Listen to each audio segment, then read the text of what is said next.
O que é preciso fazer para chegar ao tão sonhado equilíbrio financeiro? A começar pelas contas da casa, é difícil ter uma ideia de quanto se tem gastado, se houve um controle do que entra e do que sai e o envolvimento de toda a família nesse processo. No quadro Momento da Economia de hoje, nós vamos falar sobre a melhor maneira de planejar e equilibrar o orçamento doméstico. Por isso, recebo ao vivo aqui no Jornal da Manhã o economista Edi Santos Amorim. Bom dia, obrigado pela presença aqui com a gente. Bom dia, é um prazer imenso estar aqui. Vamos primeiro às causas. Por que às vezes a gente não tem controle financeiro sobre o orçamento doméstico? A gente gasta muito ou tem pouca renda? Os dois, né? Na verdade, a palavra de ordem hoje é disciplina. Você fazer um bom planejamento com disciplina para vocês terem um controle do que você gasta e do que você tem exatamente de renda. Não fazendo nenhum tipo de planejamento, não tendo nenhum tipo de disciplina, você realmente se perde. Sobre esse planejamento, podemos fazer aquelas famosas planilhas, ou seja, fazer anotações do que entra, como se fosse uma contabilidade de uma empresa mesmo, do que nós temos de renda na família e do que nós temos de despesas? Exatamente. Hoje é plausível entender que a renda hoje, ela tem a necessidade de ter a renda complementar da família. Ou seja, a família unida para aumentar o poder de compra, o poder de consumo, o poder da renda. Você soma todas as rendas, né, dentro da família, numa coluna. Na outra coluna você separa os custos fixos, né, e os custos por eventualidade.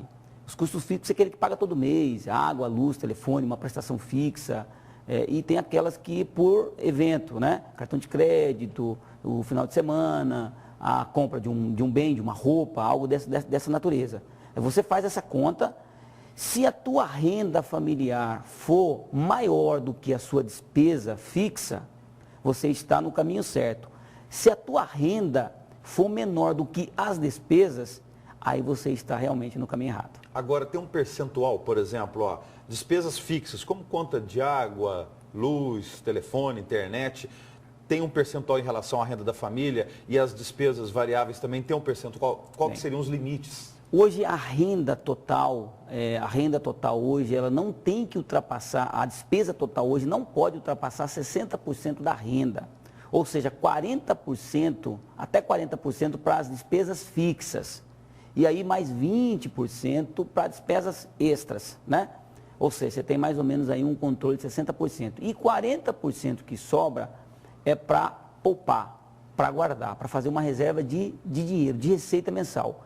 Esse seria o caminho correto, que hoje dificilmente a gente vê uma família que consegue fazer isso. Ou seja, se a despesa estiver maior que a receita, não dá para ir empurrando com a barriga, falar, esse mês eu vou pagar tal conta, a outra fatura fica para o mês que vem. E aí a gente vê como fica e vai virando aquela bola de neve. Não pode isso aí. Não dá. O que tem que fazer? Tem que ser feito? O acompanhamento do controle de gastos, receita e despesa tem que ser mensal, igual uma contabilidade mesmo.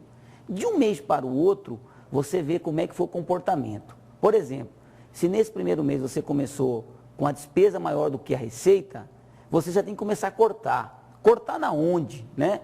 Você tem que começar a reduzir, às vezes, consumo que não é de primeira necessidade. Você faz uma readequação, por exemplo, nas despesas escolar, por exemplo. Você tem que mudar de hábito, mudar de comportamento. De repente, aquela escola está caro para esse período, você muda os seus filhos para uma escola mais barata. A prestação do carro, de repente, está maior do que a sua capacidade de pagamento. É o momento de você desfazer e buscar um carro que você tenha uma parcela menor.